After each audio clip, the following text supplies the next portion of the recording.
ఇట్రా ఇట్రా నీకు చూపిస్తాను. నువ్వు ఏది అడిగావు చెప్పు. ఏడు పాప ఇది బ్లూ.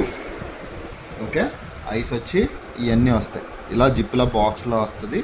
లోపల నెయిల్ పాలిష్ ఇలా మొహానికి రాసుకునేది ఉంటుంది. ఇలా బాక్స్లో పెట్టుకొని క్యారీ చేసుకోవచ్చు. ఓకే ఇది నచ్చిందా నచ్చలేదా? నచ్చలేదా? చెప్తాను అదే వెయిట్ చేయి, మాట్లాడుతున్నప్పుడు వెయిట్ చేయి. ఇప్పుడు ఇదిగో ఇది ఇంకోటి, ఇది ఇలా బాక్స్లో వస్తుంది. బాక్స్లో వచ్చి ఇలా వస్తుంది. ఇందులో 3 ఇలా ఉంటాయి, ఇలా ఉంటాయి, ఇలా ఉంటాయి. ఓకే ఇది కూడా బాక్స్లా వస్తుంది. ఇది కూడా మేకప్ వేసుకొని వెళ్ళిపోవచ్చు. ఓకే